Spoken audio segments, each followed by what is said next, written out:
5, 4, 3, 2, 1, and here we are with Peter Hyatt. Many of you have been clamouring for Peter to come on and answer questions, especially about the Madeleine McCann case.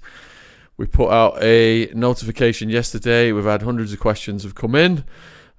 We've got Peter for approximately 30 minutes, so we will try and get as many of the pertinent questions in as possible. Before we start, Peter, I understand your background and what you do, but for viewers who are not familiar with your work, could you just give them a brief overview? Yes, I work Thanks for coming on. In detecting deception for law enforcement and private businesses. It's like a broad overview of what I do. And what got you interested in that? Being gullible. Are you saying that you were taken advantage of? Many times early on. I was always fascinated by words, and that's my background and that's my love, so I ended here. And what's your educational background? Among other things, theological, some philosophy, but it was English, the English language, and words that caught my interest the most, and learning how to listen, that sort of thing. So when you're applying that skill then, what are you looking for? Is it the type of words that are used? Is it the voice inflection? No, it's actually the words that are used. It's not the body language. It's not the tonal inflection.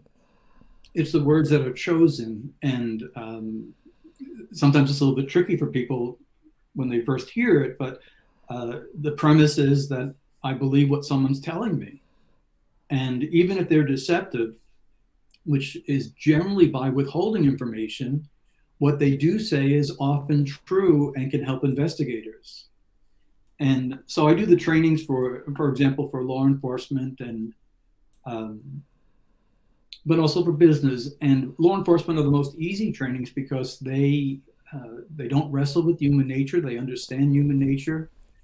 They do have to learn to let the words guide them and trust them.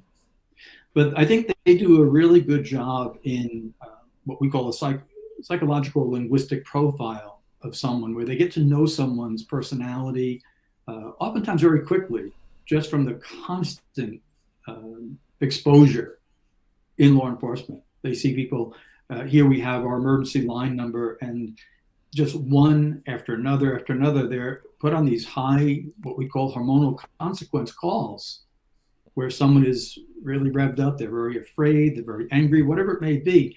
They're seeing human nature. And so they're able to grasp it quite well, I think. And obviously, the Madeleine McCann case is something you've looked at. What are the other big cases that you've looked at? Well, that's one that has really just captured people's attention. I was originally involved, just someone had said, hey, can you take a look at a missing child in the UK? And so I said, send me a transcript. I'll take a look at it. And I found that the parents were deceptive, which we can go into a little bit today. Later on, Richard Hall asked to do an interview, and I didn't know it was any type of big deal or anything like that. And he flew over to Maine, and he allowed me to speak. He allowed me to answer questions, explain myself. And what it came down to was this, is that when the McCanns spoke publicly, people have an opinion, whether they believe them, they don't believe them, they're going to reserve judgment. What I was doing was saying, I don't believe them, but here are my reasons why. And I think that was an important part. So I like when people say, oh no, I think the McCanns are telling the truth, and here's why. It's kind of in short order as emotions take over. But I'm able to say, I believe someone or I don't believe someone. Here are their words, and here's why I say that. And I think even as time has gone on, the more we've heard from German prosecutors, for example, I've seen empirically that more people are saying, I was on the fence about it, but this is really more and more appearing to me that the parents were involved. And I think there's things within the language that are very difficult to get past. So those are some of the things that I'd like to talk about if we can. Absolutely. So how do you decipher then aberrations from somebody being in the shock of losing a child and the abnormal behavior that could follow? In a sit-down interview, there is an expectation that we have with a lot of background data. And it basically says this: when a parent loses a child, there are now an engagement of parental capacities that are in overdrive, including during shock. So, for example, if I were to announce today that you have won this multi-million-dollar lottery, and you believe me, you're going to have a hormonal response. It's, wow, that's amazing. In other words, there'll be an accompaniment in your thinking by a rush of adrenaline, for example. And I use myself as an example, when my daughter was little, when she cried, I picked her up. When she was hungry, I fed her. When she needed changing, I changed her. I responded so often, and all parents do this, so often that it becomes second nature. We have this tremendous love. We actually see it in nature. You think about a mother bear robbed of her whelps here in Maine. Don't go near if you see cubs, stay away. The mother will tear your pieces. So we have, it's called protective capacities of parents. And when a child goes missing, and let's use myself as an example. When my daughter got older, she fell. I picked her up. I put a Band-Aid on her. I took care of her. When she had trouble with school, I helped her with school. Whatever it may be, I was always doing for her. Now she's missing. I can't do for her. What I am consumed with is what she may be experiencing right at this moment. And so if you were to interview me, you would find my words and language, as innocent parents do this, goes right back to what the unknown. The horror writer Stephen King said that he could never write anything in horror that could match a parent's imagination. We all worry about our children, we're frightened, but when they're outside of our ability to care for them, that engagement is powerful. In fact, it is the priority. It's all they care about. And so you'll hear things like, especially with a toddler, does she have her favorite blanket? Does she have her, are they feeding her? Do you know she takes this type of medicine or that? She doesn't like that food. They can't stop themselves. If that's absent, that's a red flag. And what we find in many, many cases where parents are indicated in the death of a child is a lack of concern for what the child is experiencing. So that brings us to a conclusion. Either the parent, and parents plural, are sociopathic-like, just absolutely no care, and every so often that comes up. Or they have processed the death. They've accepted it. The natural denial that we all feel in life and death, they've gotten past that. They're into a survival mode themselves.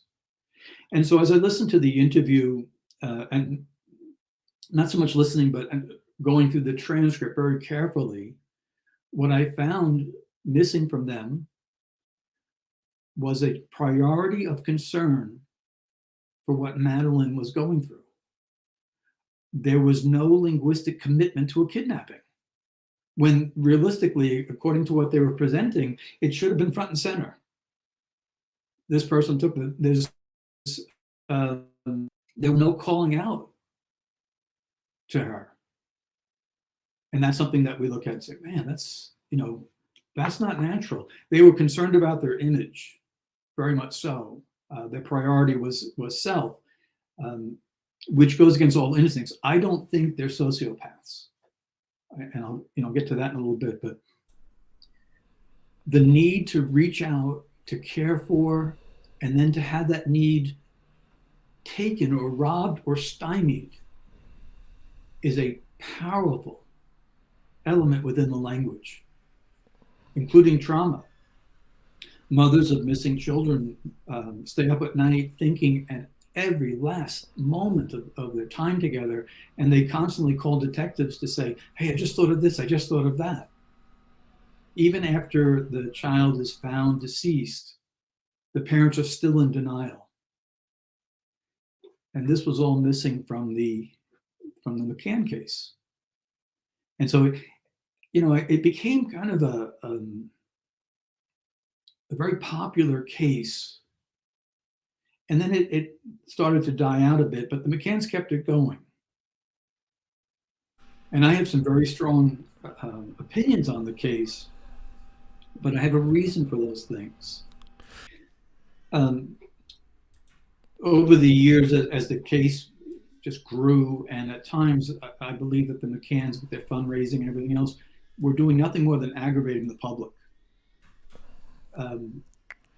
I found that most of the supporters of the McCanns, who believed the McCanns, I found them to be people of goodwill, people who simply could not accept that parents could be responsible, or the parents could be lying about what happened. And then there was always, and this is on both sides, there's always fringe who assign motives. For example, I recall years ago being inundated with emails and social media comments that I was responsible for Madeleine's death, if she's dead, because by saying that I don't believe the parents, people have stopped searching. And that's kind of an emotionally unhinged comment. Or what a horrible human being I am, which Heather will give odds on, but a horrible human being that I am for inflicting pain after 16 years or whatever it's been on the parents by not believing them. When I speak publicly, and I'm doing that now, people will either believe me, not believe me, or give some time to think about. And that's their right to do. And that's the expectation when I speak. They can say that, this guy's nonsense, or, hey, he makes sense. And that's great. And I like to engage with other opinions. I'd like to hear other things. And so it really started to change when the German prosecutors brought out information. And what I found was the headlines and the German prosecutors' statements weren't congruent. And so I would get a lot of social media, are you going to apologize to the McCanns? Or if body language analysts said, no, they're telling the truth, are you going to apologize to the McCanns? And I said, I still don't believe them. Let's wait upon what this evidence is. And eventually Christian Bruckner was named as the suspect. And this is, it's been for a while, but this has been the fourth year now where they've gone to the public with alleging that they have evidence, they know she's dead, this sort of thing, but can't prosecute. And that, I think, has worn people down, where it's become, we've heard this before, and even their statements don't show that they're convinced of their own words. And that's why I concluded that they're into this for publicity stunts. Netflix or commentary or book sales or fame, that sort of thing. We have a case over here in the United States, the John Benet Ramsey case, which was a parallel. It predated Madeleine McCann. But the same type of drawing lines on either side, where people have very strong opinions. When I originally did the analysis of the McCanns, it wasn't something of great talent, or I did some brilliant analysis. No, I simply listened to them. It wasn't difficult even. So if my child, if my little girl that I've been talking about, if she is missing and been taken, I'm going to say they kidnapped her, right out. Not she has been taken, with the emphasis. She's been kidnapped. The kidnapper has her. Do you know she needs this or that? She has to have this or that. She's experiencing this or that. And now I'm wild and upfront with the language. And honey, if you're listening right now, I'm going to find you. We're going to get you back. That sort of thing. That's the priority. But when it's to go even to the point of sarcasm, where Kate McCann said, we must have hidden her incredibly well. I believed her. I believed her words. It's like if you had a teenage daughter or a young daughter who's of dating age, and the young man says, no, Mr. Hyatt, if I was you, I wouldn't believe me either. Take his advice. Listen to him. It's his words being formed. Sarcasm, when your child is missing, is incongruent with your priority that's supposedly to recover the child. That was another thing. That is what we look at as an embedded admission, where she's able to form the words while her daughter was missing, that they hit her incredibly well. I also think of what happened to her. Can we talk about that for a few minutes? Absolutely.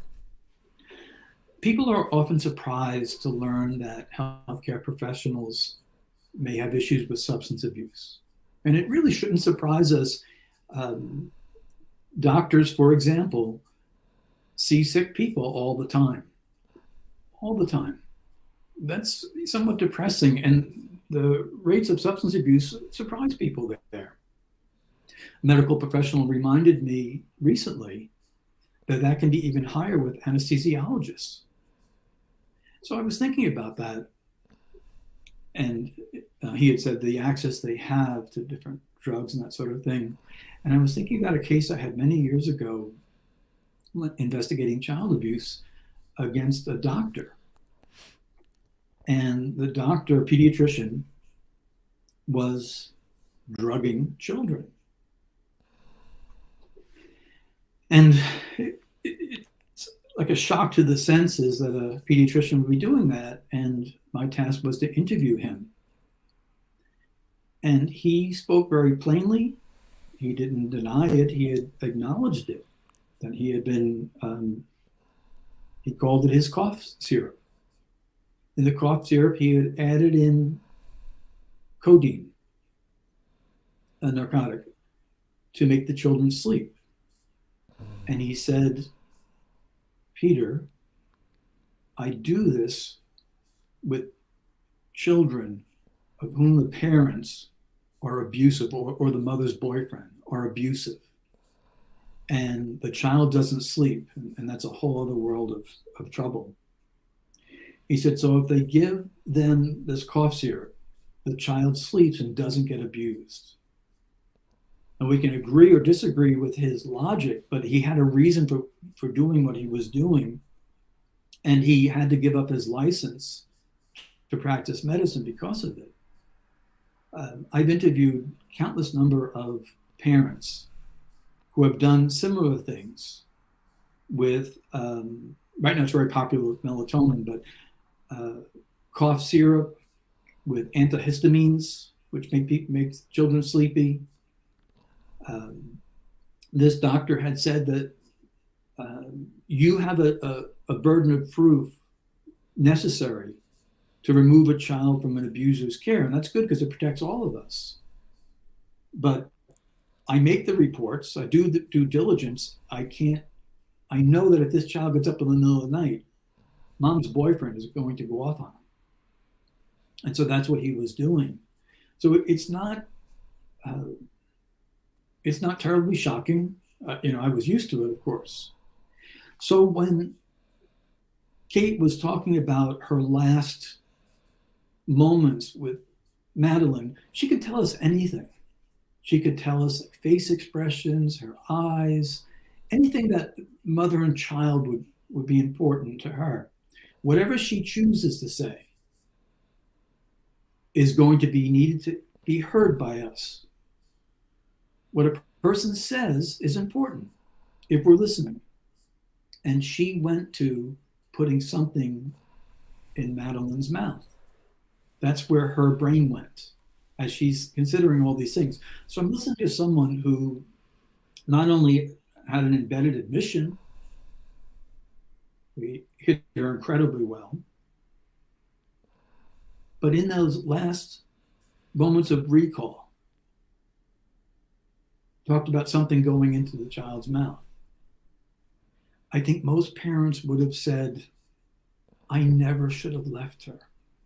Why did I do that? How horribly selfish of me to go out to dinner and to leave this behind. And the regret and the remorse would be, especially if you believe that she's gone and deceased, would be horrible. But in any case, that would be front and center. Besides finding her, as you look at the different priorities being broken down, what is she going through? We must find her, calling out to her. What have I done?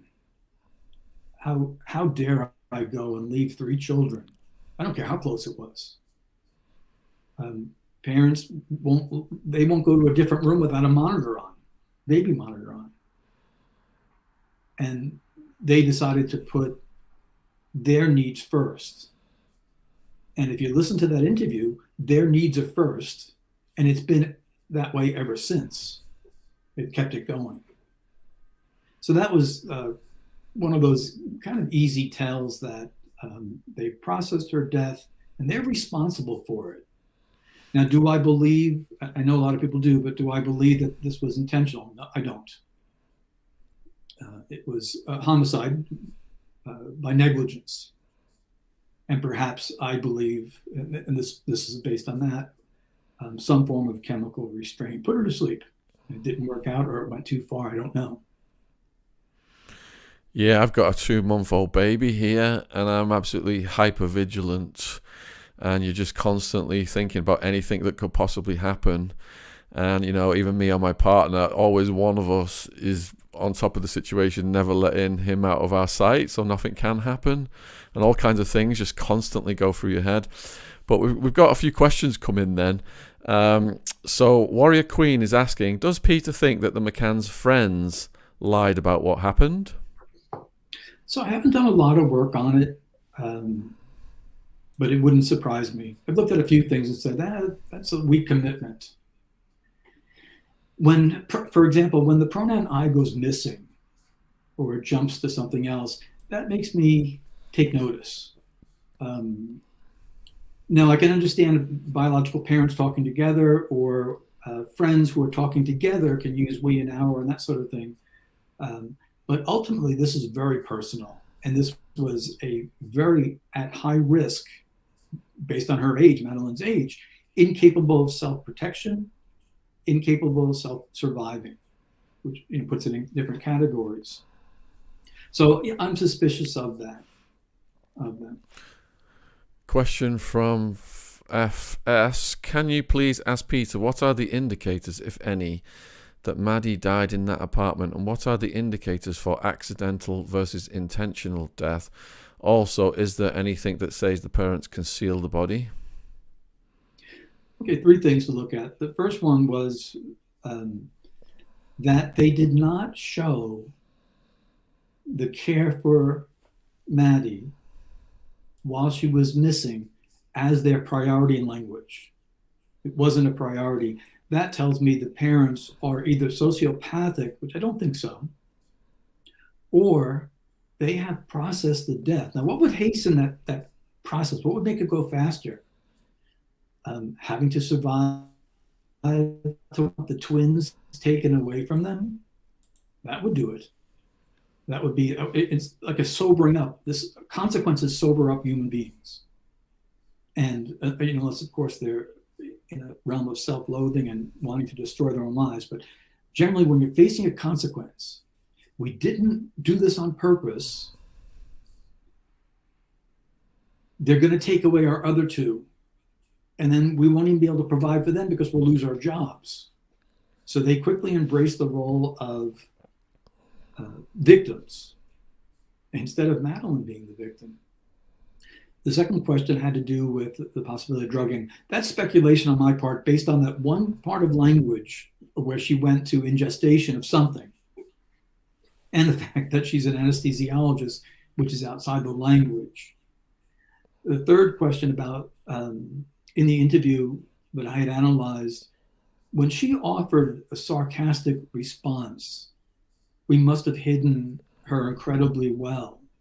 She's embedding those words that a parent cannot accept. She didn't say, they said we hid her incredibly well. She was doing it from a position of sarcasm or mocking while her child, her little girl, was missing. The origin of the words can tell us whether or not it's an embedded admission. She's forming words herself, and she's using it, presenting it to the audience so that they can mock it as well. People weren't interested in mocking anything. They wanted to find her. They believed the McCanns. The problem was the McCanns didn't believe their own words, much like the German prosecutors of the last 4 years. So a question from Michael. Does Peter think that a lie detector test on the McCanns would make a clearer picture of what happened? It would depend on how it's administered and when it's administered. Early on, I think the Portuguese investigators, they knew. You can see even the behavioral analysis of the parents and what their concerns were. So they knew. You'd have to use a polygraph examiner who will only use the McCann's words, and have to do it back then. Years later, they're speaking from memory, not of what happened, but of memory of what they previously said over the years. People, they're not going to the place of sensitivity. They're self-referencing. But to use the polygraph early on with only their words, I think they would have caught them. Or at least, it depends on how it's used, but they would have seen, yeah, we're right, they're lying. Question from Ask Alec. How does Peter reconcile statement analysis with body language analysis when they have conflicting conclusions? I don't. I trust that words guide me. Body language, I think, is very useful, something we all use. But when you have people that are rehearsing and practicing and being able to stay calm, it can come out that way. That's why one of the things that we like to look at is the early interviews that they gave. It was the same thing with the John Benny Ramsey case, especially with the parents, where they were able to self-reference. Like I said, and as I told detectives, and they're actually repeating what they said earlier rather than telling about what happened. So I don't rectify it. I find it interesting. I think there's so much that impacts body language in terms of chemical influence. It's not all as simple as it sometimes is made out to be. But I think they're referring to the behavioral panel, which I think they have a great program. I enjoy that. Correct. Question from Wendy. Does Peter think there's evidence of the McCann narrative being drawn to a close by the establishment as it runs out of steam to make the McCanns look innocent? And would Peter suggest a UK person with a PhD in discourse analysis might benefit from his statement analysis courses online, and would that support them studying prosecution? I hope that people do find the training course to be valuable. Over the years, I've worked with a team, including some professionals from the United Kingdom, who do terrific work, but I let someone else judge on how that works out. One of the things that we've had success on, and some of the things that I do love doing, is identifying anonymous threatening authors. To me, that's a pinnacle where someone receives a threat and we're able to say to them, okay, here are some of the characteristics of the person making this threat. And I have found that if we hit 7 out of 10 correct, the person who received it, or the entity that received the threat, is able to identify, say, oh yeah, we know who that is. So that's the type of work that's done. We do it in team analysis. This work is much easier. It's much easier. So for example, if I accuse you of saying something horrible about Heather, I can't believe you said that, and you didn't say it. Okay? Eventually, you're going to say right off the bat, Peter, I didn't say that. I know that you said it, and you got to take it back, and you did this and you did that. And, after a while, you're like, this guy's a little bit off here. He's not. Why? There's this wall we call the psychological wall of truth. It doesn't really matter what he says. I didn't say anything about his wife, or I didn't steal his money or break into his house. Whatever the accusation is, the psychological wall of truth is there. It makes for very boring interviews, and it doesn't go very far because the person didn't do it. And they will say that plainly. And so people will hear their teenagers saying, Mom didn't do that, and they'll drop the pronoun I, where in the English language, that's our psychological presence. I didn't do it. And they go right for it. And after a while, even in police interviews, and this is something that I think is a great benefit. Well, why should we believe you? I'm telling the truth. And after a while, it just shuts down. When you see something on television, that's different. Truthful statements generally don't make it on television because there's not a lot there. There's not a lot of excitement there.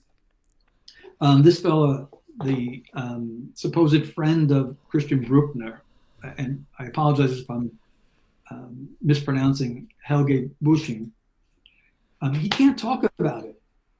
But I'll give a 2-hour interview on television of stuff I can't talk about.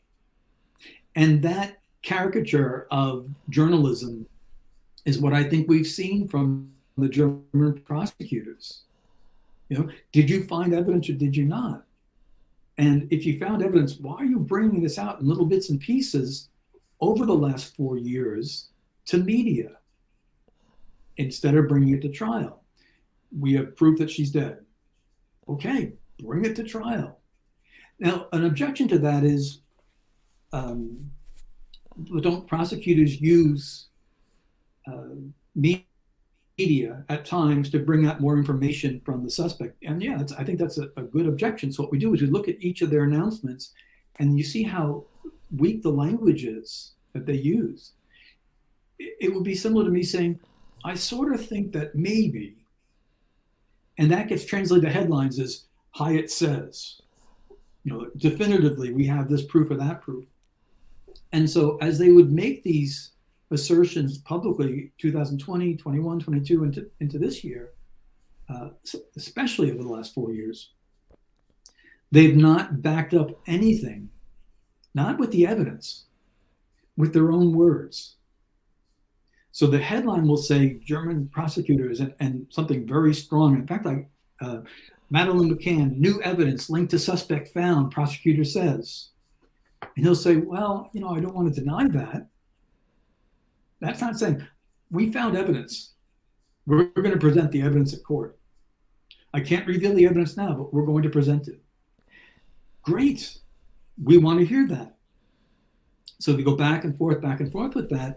And after a while, people start saying, I'm getting bored of hearing about your different evidence and your different bombshell reports. Nothing ever comes of it, but it's your own language that people recognize. You don't believe your own words. Why are you doing this? And the last part of the question that someone had was about, is this bringing it to a close? I don't know. I don't know what's behind some of these things. I think when you're looking at government employees, elected officials, if they take a position, they don't want to change that position, and they'll just keep backing it forever. But I don't really understand culturally what's behind all this. Peter, we've gone over 30 minutes. There's hundreds of questions coming. We've answered a fraction of them. I know you've got another commitment. I'll wrap it up here for you. I don't want to keep you on. So viewers, Peter's website link, Peter's Twitter link is down there. And perhaps, Peter, when you've got more time, would you be able to perhaps come back on and do a part 2, and we could answer some of the rest of these questions? Yes, that'd be fine. I have a bunch of quotes from the German prosecutor, get his name properly here, Wolters, that I think people say, wow, that sounds pretty weak. If you have something, you have something. And if you don't, you don't. Why would you parse words in front of cameras over and over? So, yeah, thank you for having me on. It was good. Well, really appreciate you spending time with us, and hopefully we can see you again soon. And you take care, my friend. Cheers. Thank you. Take care. Cheers.